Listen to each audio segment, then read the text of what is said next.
আমার তো আর চায় না খাওয়ার কোনো সিস্টেম নেই। কিরমান কাতিবিন তো আছে, আরও আছে।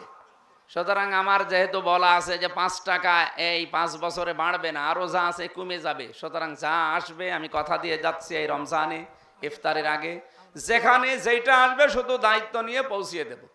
কিন্তু এই জায়গায় যেন আবার কেউ মারিং কাটিং না করে।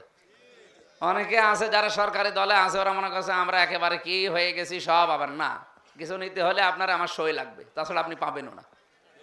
এই জন্য আমি খেতে দেব না কাউকে। অন্তত 5 বছর আমরা সবাই না খেয়ে থাকি, যা আসবে অন্তত মানুষের কাছে বিলিয়ে দেয়। যা রমজান এসেছে আমাদেরকে তাকওয়াবান, পরহেজগার, আল্লাহওয়ালা, খোদাভীতি এই সমস্ত বিষয়গুলো অর্জন করার জন্য। তো এগুলো পাবে কারা? রোজার দ্বারা মানুষ তাকওয়া অর্জন করবে, কিন্তু পাবে কারা? আল্লাহ পাক তার কোরআনে কারিমে আমাদেরকে জানিয়েছেন যালিকাল কিতাবু লা রাইবা ফি। এই একটা কিতাব যার ভেতরে কোনো সন্দেহ না, ভুলের কথা না। এখানে তাহলে খুসরুন শব্দটা থাকতো, অথবা নিসিয়ান। এখানে আল্লাহ পাক দিয়েছেন রয়বুন। রয়বুন শব্দের শাব্দিক অর্থ কোনো সন্দেহ করা যাবে না।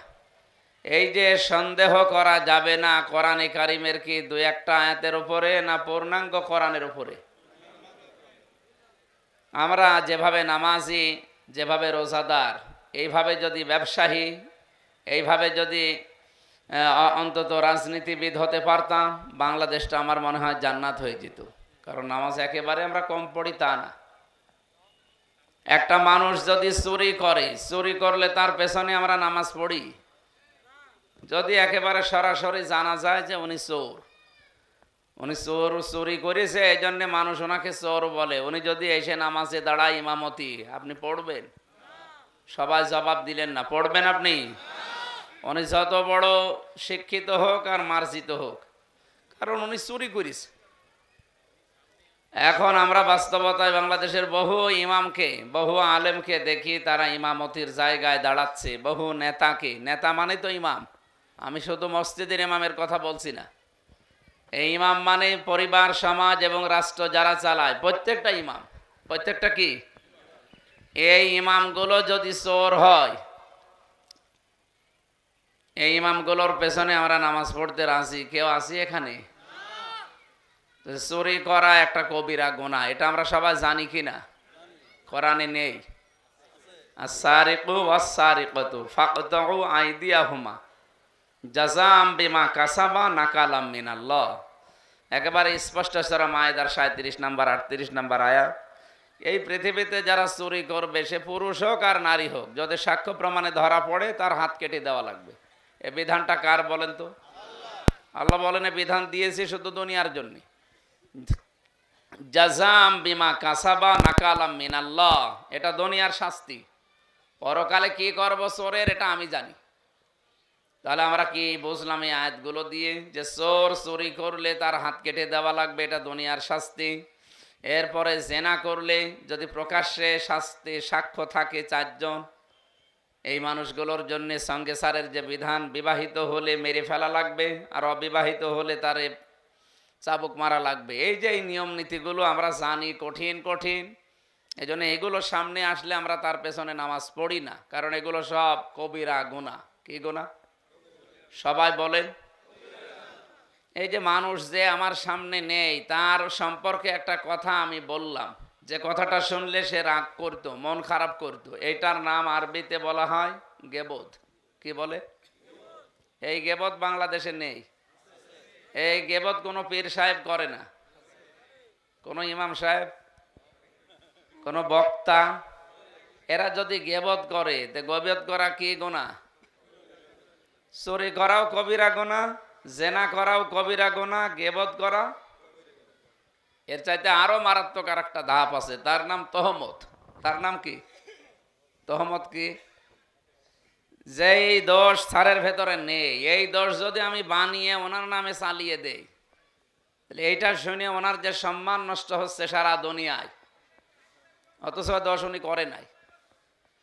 এটা তো আগেরটা গেল গীবত, যে দোষ ওনার ভেতরে আছে ওইটা বললে উনি রাগ করতো, মন খারাপ করতো, ওইটা করলে আপনি গীবত করলেন, কবিরা গুনাহ। আর উনি নেই ওনার নামে, উনি আছে ওনার নামে এমন এমন কথা বানিয়ে বললেন জনগণের সামনে, মিডিয়ার সামনে, যে কথাগুলো ওনার জীবনের সাথে মেলে না, ওনার সম্মান নষ্ট হয়ে গেল। এইটার নাম হচ্ছে আরবিতে বহতান, বাংলায় তহমত বলে। এটা আরো মারাত্মক। গেবত করলে কবিরা গুনাহ হয়, আর তহমত করলে, আপনারা কি ঘুমিয়ে গেলে? তহমতে কি গুনাহ হয়? এটাও কবিরা, কিন্তু এ কবিরা ছোটখাটো কবিরা না, 7টা বড় বড় কবিরা গুনাহ আছে, তার ভেতরে এটা একটা। এই গুনার শাস্তি কি? কবিরা গুনাহ করলে তো তার শাস্তি আলাদা আছে, সেটা বাদ দিলাম, আমি পরে বলবো। এই যে তহমত নামে যেটা বহতান বলে, এটা এত মারাত্মক অপরাধ দুনিয়ায়। কোন মানুষ যদি এই গুনাহ করে, তাহলে সে যতদিন এই দোষ না করবে ততদিন তার মরণ এই দুনিয়ায় হবে না। বোঝেননি? আমি স্যারের ওপরে এমন একটা দোষ চাপিয়ে দিলাম যে দোষ উনি দোষী না, আমি তো আনন্দে আছি দোষ চাপিয়ে দিয়ে, ওনার সম্মান নষ্ট হয়ে গেল, মানুষ ওনাকে গালাগালি করছে একেবারে সমানে। কিন্তু এই দোষটা যেহেতু ওনার ভেতরে ছিল না, এটা কি গেবত না তহমত? এই তহমতের সর্বশেষ শাস্তি দুনিয়াতে আল্লাহ আপনাকে এই অপরাধ করাবে, যে অপরাধটা ওনার উপরে চাপিয়ে দিলেন। এটা বাংলাদেশের রাজনৈতিক অঙ্গনে এখন সবচাইতে বেশি হচ্ছে। এটা আগেও ছিল, এখন আরো বেশি হচ্ছে। আমরা এই যে 12 তারিখে নির্বাচিত হওয়ার পর 17 তারিখে শপথ নিয়ে আসলাম, 18, 19 আমরা ছিলাম ট্রেনিংয়ে, এমপিদের ট্রেনিং দিয়েছে। এরপরে 20 তারিখে কুষ্টিয়ায় এসে কিছু কিছু কাজ করলাম, যেই কাজ আমাদেরকে উপর থেকে নির্দেশ দিয়েছে সংসদ সদস্যরা, এলাকায় যে কাজগুলো করবা। এইটা করার পর মানে ফিল্ডের যে কথাগুলো আসতেছে, সব কথাই তো আমার পক্ষে নাকি? আমি ভালো হওয়ার জন্যে, ভালো করার জন্যে যে উদ্যোগ নিলাম, অথচ মানুষ ওটা উল্টিয়ে যেই কথা যেই কাজ আমি করি নাই বলি নাই, ওটা কাটসাট করে হোক, ওর সাথে রং চং লাগিয়ে হোক, এর সাথে আরেকটু জুড়ে দিয়ে আমার নামে চালিয়ে দিল। এটা করে হচ্ছে সাংবাদিকরা বেশি। তাহলে এইরকম সাংবাদিক বাংলাদেশে তো নেই। এটা কুষ্টিয়ার নিউজ অফ কুষ্টিয়া নামে একটা চ্যানেল আছে, ভয়েস অফ কুষ্টিয়া, এরপরে খবরওয়ালা, এরকম আরো অনেকগুলো চ্যানেল আছে। পরিবর্তনের অঙ্গীকার, এই মানুষগুলো আমার কোরআন হাদিস পড়ে যতটুকু বিশ্বাস, আমি 100% বিশ্বাস করি, আমি সহ যাদের নামে এরা এই যে ওলট পালট সংবাদ ছড়িয়ে মানুষকে কালার করে, ছোট করে, মানুষের কাছে ঘৃণিত করে দিতে চায়, এর যারা মালিক, এর সাথে যারা জড়িত, একটারও আমার মনে হয় ঈমান এদের নসিব হবে না। কারণ ওদের এই গুনাহ আল্লাহ দুনিয়ায় করাবে, এরপরে মরণ হবে। কারণ যে গুনার দোষ আমার উপর আপনি চাপিয়ে দিলেন, ওটা তো আমি করি নাই, আর ওটা আমি বলতেও চাইনি। একজন মানুষ যদি 100 মানুষের ক্ষতির কারণ হয়, তো 100 মানুষকে আপনি মেরে ফেলবেন না, ওই একজনকে? তা আমাদের দেশে তো মানে খারাপ মানুষ খুব বেশি না। এই যে আজকে বাজার মনিটরিং এ গিয়েছিলাম আমাদের একজন ম্যাজিস্ট্রেট নিয়ে, আমার উদ্দেশ্য তো ভালো ছিল, ডিসি সাহেবকে সাথে নিয়ে যাব, উনি বলছে আমি ব্যস্ত আছি, আমি একজন ম্যাজিস্ট্রেট পাঠালাম, আপনি শুধু একটু সতর্ক করেন মানুষকে। যে দেখে উনি 570 টাকা দিয়ে দেশি মুরগি কিনে এনেছে, দেখালো বিক্রি হচ্ছে 650 টাকা, অথচ সরকারের নিয়ম, ইসলামেরও নিয়ম, একটা মালে আপনি সর্বোচ্চ যা নিয়েছেন তার থেকে 18 থেকে 20 টাকার বেশি লাভ করতে পারবেন না। এর চাইতে বেশি হলে সেটা অন্য আর একটা পর্যায়ে আছে, পরিবহন খরচ মিলে আরো আনুষঙ্গিক, ওগুলো আলাদা।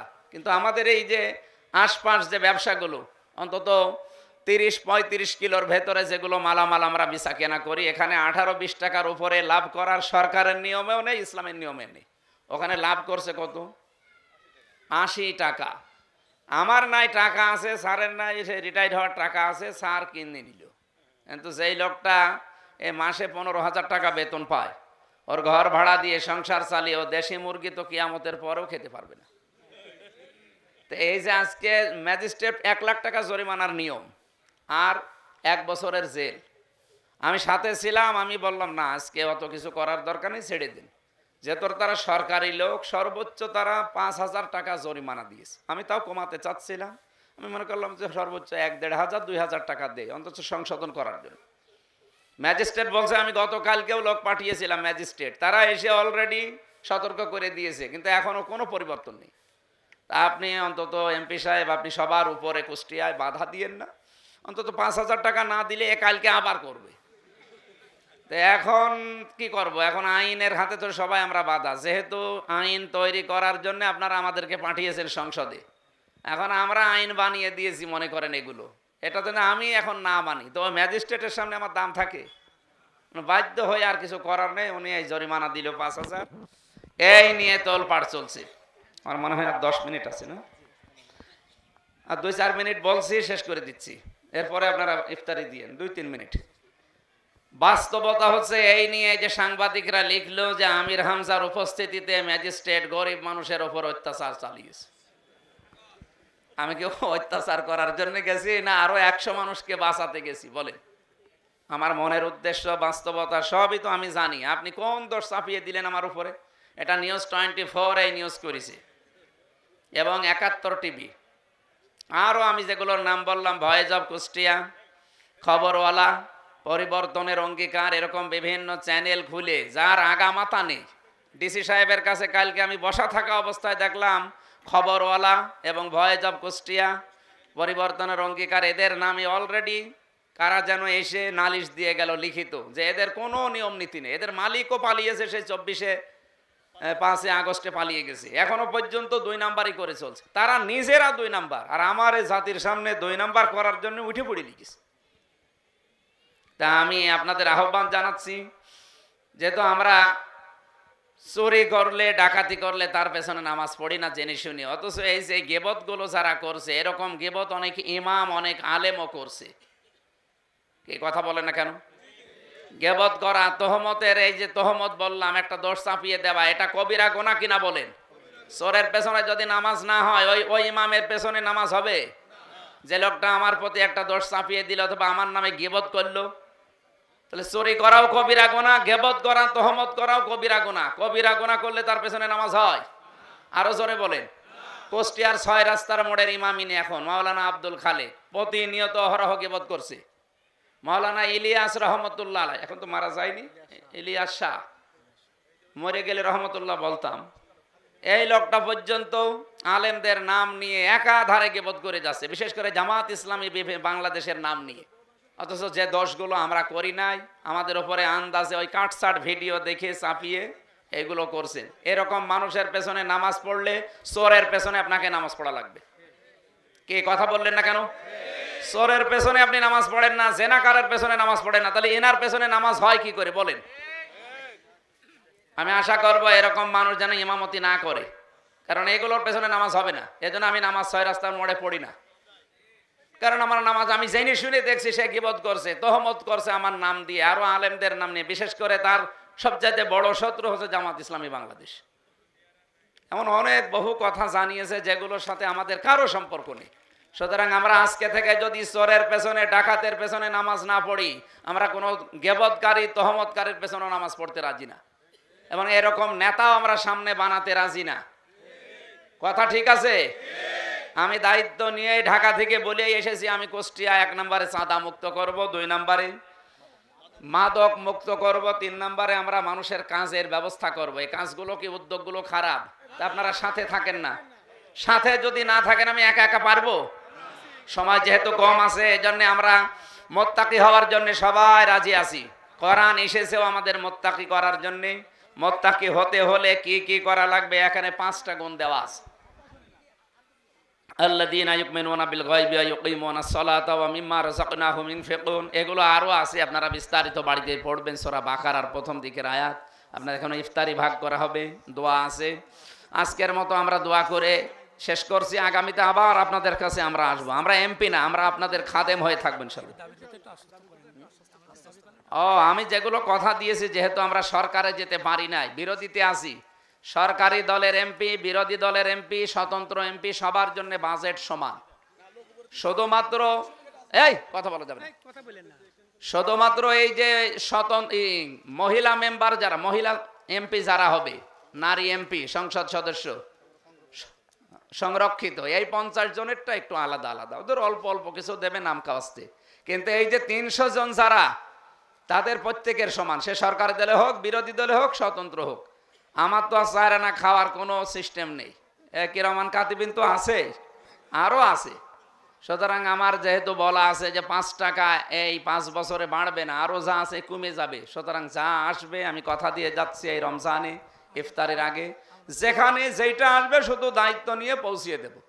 কিন্তু এই জায়গায় যেন আবার কেউ মারিং কাটিং না করে। অনেকে আছে যারা সরকারি দলে আছে, ওরা মনে করছে আমরা একেবারে কি হয়ে গেছি সব, আবার না, কিছু নিতে হলে আপনার আমার সই লাগবে, তাছাড়া আপনি পাবেনও না। এই জন্য আমি খেতে দেব না কাউকে, অন্তত 5 বছর আমরা সবাই না খেয়ে থাকি, যা আসবে অন্তত মানুষের কাছে বিলিয়ে দেয়। যা রাস্তা আমি দেখেছি নির্বাচনের আগে, এই আসিরদের গ্রামের যে 7.5 কিলোমিটার রাস্তাটা, ওই কি হারুমড় থেকে একেবারে সিঁদুর ঘাট, এই 7.5 কিলোমিটার আমি দেখবো। এরপর আর একটা বাগডাঙ্গার ওই রাস্তাটাও আমি গেছি। আমি এখানে রাস্তা আমি এটা ঠিক আছে, যেগুলো আছে আসলেই তো পৌঁছিয়ে দিচ্ছি, এই আর কি, আমার তো আর বাড়ি নিয়ে যাওয়ার কায়দা নেই, পৌঁছিয়ে দেবো। সালাম আলাইকুম।